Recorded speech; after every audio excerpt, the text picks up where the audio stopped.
पहले भाग में हमने देखा कि कवि ने किस प्रकार से चांदनी रात का सुंदर वर्णन किया है और इसी चांदनी रात के वर्णन को हम आज आगे बढ़ाना चाहते हैं। तो चलिए। है बिखेर देती वसुंधरा, मोती सबके सोने पर, रवि बटोर लेता है उनको सदा सवेरा होने पर। छात्रों, पहले मैं आपको कठिन शब्दों के अर्थ बताता हूँ। वसुंधरा का अर्थ होता है पृथ्वी या धरती, रवि का अर्थ होता है सूरज और सवेरे का अर्थ होता है सुबह। छात्रों, यहाँ कवि ने चांद तारों की तुलना मोतियों से की है। कवि कहना चाहते हैं कि जब हम रात्रि में सो जाते हैं उस समय पृथ्वी जो है वह आकाश और धरती पर चांद तारों के रूप में सारे मोतियों को बिखेर देती है। लेकिन जैसे ही सुबह होती है और सूर्य का आगमन होता है, सूर्योदय होता है, प्राची के निरभ्र कोने से जैसे ही सूर्य भगवान अपना रूप प्रकट करते हैं, वैसे ही सारे जो मोती है यानी चांद तारे रूपे जो मोती है उनको सूरज बटोर लेता है और ये चांद तारे रूपी जो मोती है वो लुप्त हो जाते हैं। छात्रों, हम देखते हैं कि जैसे रात्रि का समय होता है चारों ओर शांति छा जाती है, सन्नाटा छा जाता है और आकाश में तारे जो है वह झिलमिल करने लगते हैं, चंद्रमा प्रकाशित होते हैं। लेकिन जैसे ही सुबह आती है वैसे ये तारे जो है वह लुप्त हो जाते हैं और कहीं खो जाते हैं। इस प्रकार कवि ने इस पद में चांद तारों की तुलना मोतियों से की है। तो चलिए छात्र, हम आगे बढ़ें। प्रस्तुत कविता के माध्यम से हम चांदनी रात का वर्णन देख रहे हैं। कवि ने पंचवटी इस खंड काव्य के माध्यम से बड़ी ही सुंदरता से चांदनी रात का वर्णन किया है। पंचवटी का एक प्रसंग मुझे याद आता है कि प्रातःकाल का समय है और शूर्पणखा से लक्ष्मण जी बातचीत कर रहे हैं और उसी समय सीता जी जो है वह पर्णकुटी का द्वार खोलकर बाहर आती है और पर्णकुटी के द्वार पर खड़ी है। यह वर्णन कवि ने बड़ी ही सुंदर पंक्तियों के माध्यम से व्यक्त किया है। वो पंक्तियां हैं, कुछ कुछ अरुण सुनहले, कुछ कुछ अरुण सुनहले, कुछ कुछ प्राची की अवभूषा थी, पंचवटी की कुटी खोलकर खड़ी स्वयं क्या उषा थी। कवि ने ऐसा वर्णन किया है कि कुटी का द्वार खोलकर स्वयं प्रातःकाल खड़ा है, जैसे कुटी का द्वार खोलकर स्वयं सीता जी वहां खड़ी थी। तो छात्रों, इस प्रकार सीता जी का बड़ा ही भाव विभोर वर्णन जो है इन पंक्तियों में कवि ने किया है। तो चलिए छात्रों, अगले पदबंध के विषय में जानकारी लें। और विराम दायनी अपनी संध्या को दे जाता है, शून्य श्याम तनु जिससे उसका नया रूप छलकता है। प्रस्तुत पदों में जो कठिन शब्द आए हैं उनकी जानकारी मैं आपको सबसे पहले देता हूँ। यह शब्द आया है विरामदायनी यानी विश्राम देने वाली। तनु का अर्थ होता है शरीर। प्रस्तुत पदों में कवि हमें बताना चाहते हैं कि सवेरा होने पर चांद तारे रूपी मोतियों को वह बटोर लेता है। कौन बटोरता है? सूरज। और सूरज उन बटोरे हुए मोतियों को विश्राम देने वाली संध्या को सौंप जाता है। छात्रों, कवि कहना चाहते हैं कि जैसे संध्या का समय होता है तो चंद्रमा जो होता है वह पूरे आभा मंडल में अपने चांदनी का प्रकाश बिखेर देता है, तारों को बिखेर देता है और सुबह होने पर वो जैसे ही सूर्य के हवाले उन मोतियों को कर देता है, वैसे ही जैसे सूर्य जो है वह पूरब की ओर से जैसे पश्चिम की ओर झुकता है, वह अपना प्रकाशमान रूप धीरे धीरे विश्राम देने वाली संध्या को दे जाता है। संध्या जो है विश्राम करने का संकेत देती है और आसमान में चांद तारे चमकने लगते हैं। कवि यह कहना चाहते हैं कि सूर्य जो है वह अपना प्रकाशमान रूप चांद तारों के रूप में संध्या को सौंपकर नया रूप धारण करता है और चला जाता है। चलिए छात्रों, अगले पदबंध की ओर आगे बढ़े।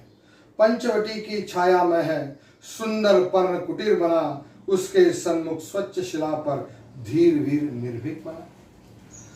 प्रस्तुत पंक्तियों में जो कठिन शब्द आए हैं उनका अर्थ मैं सबसे पहले आपको बताता हूं। पंचवटी यानी 5 वट वृक्षों का समूह। यह अर्थ आया है शिला, एक शब्द है, उसका अर्थ है पत्थर, और निर्भीक एक शब्द आया है, उसका अर्थ है निडर। प्रस्तुत पंक्तियों के माध्यम से कवि हमें बताना चाहते हैं कि पंचवटी की छाया में यानी 5 वट वृक्षों की छाया में एक पर्णकुटी बनी है। वह पर्णकुटी कैसे बनी है? घास फूस और पत्तियों से बनी है। वह अत्यधिक सुंदर लग रही है और उसी पर्णकुटी के सामने एक स्वच्छ और बड़ी सी शिला पर एक युवक बैठा है, एक महान योद्धा बैठा है, एक शक्तिशाली योद्धा बैठा है। वो कौन है? वो थे स्वयं लक्ष्मण जी, और वह उस चांदनी रात को निहार रहे हैं। चलिए छात्रों, अंतिम पदबंध की ओर बढ़े।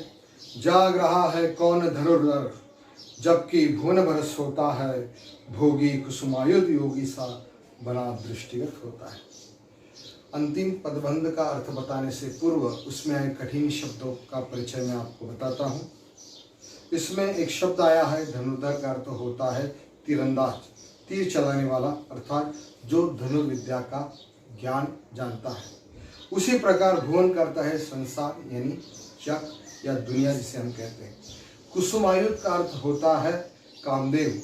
योगी का अर्थ होता है जो संसार के प्रति विरक्त है, सन्यासी है, जो सभी कामनाओं से विरक्त हो चुका है, उसे हम योगी कहते हैं।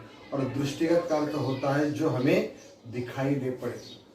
तो चलिए छात्रों, कवि प्रस्तुत पंक्तियों के माध्यम से क्या बता रहे हैं?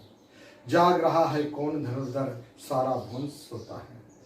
कवि यहाँ कहना चाहते हैं कि जब सारे लोग, सारा संसार अपनी क्रियाओं से विरक्त होकर शांत रूप से सो गया है, सभी शांत रूप से निद्रा सुख का आनंद ले रहे हैं, उस समय यह व्यक्ति कौन है, ये महायोद्धा कौन है, ये महान धनुर्धर कौन है जो जाग रहा है। उसी प्रकार कवि आगे कहते हैं कि ये योद्धा कोई साधारण योद्धा नहीं दिखाई देता।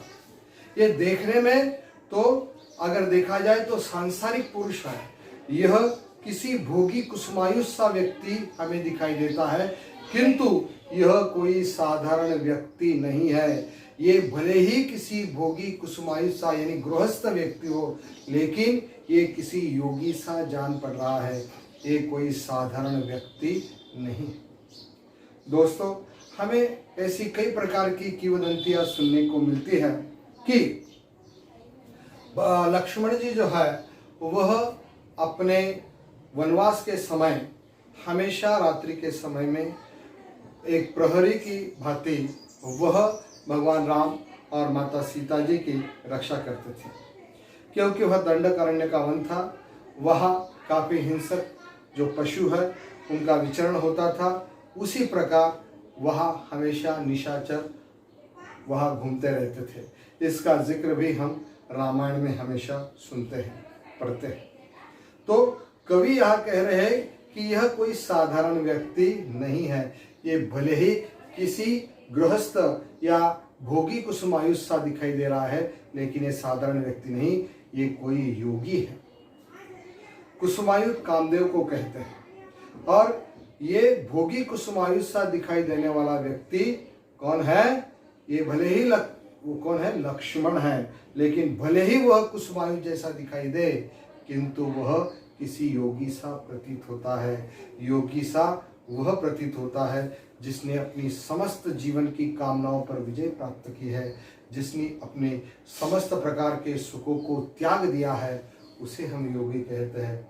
इस प्रकार कवि ने यहाँ लक्ष्मण जी का बड़ा ही सुंदर वर्णन किया है। कवि कहना चाहते हैं कि उस कुटिया में ऐसा क्या है जो लक्ष्मण जी उसकी रक्षा कर रहे हैं। मुझे पंचवटी की कुछ पंक्तियां याद आती है, और वो पंक्तियां जो है वो मैं आपको आगे बताता। मैथिली शरण गुप्त जी ने इस प्रसंग का ऐसा वर्णन किया है कि उस कुटी में ऐसा कौन सा धन है, कौन सी संपत्ति है, कौन सा वैभव है कि स्वयं लक्ष्मण जी जैसा योगी इसकी रक्षा कर रहा है। गुप्त जी कहते हैं कि किस व्रत में है व्रती वीर यह, किस व्रत में है व्रती वीर यह, निद्रा का यो त्याग किए, राजभोग के योग विपिन में बैठा आज विराग लिए। बना हुआ है प्रहरी जिसका उस कुटीर में क्या धन है, जिसकी रक्षा में स्वयं लक्ष्मण जी का तन है, मन है, जीवन है। इस प्रकार कवि ने प्रस्तुत पदों में लक्ष्मण जी की उस योगी अवस्था का और लक्ष्मण जी के अपने भाई के प्रति प्रेम का भी वर्णन किया है। तो छात्रों, इस प्रकार से कवि ने प्रस्तुत कविता के माध्यम से चांदनी रात का सुंदर वर्णन किया है। कवि हमें ये संदेश देना चाहते हैं कि जैसे प्रकृति शांत भाव से, निश्चल भाव से, निर्मल भाव से अपने कार्य में लीन रहती है, वैसे ही हमें हमेशा रहना चाहिए। तो यहाँ हम विराम लेते हैं। धन्यवाद।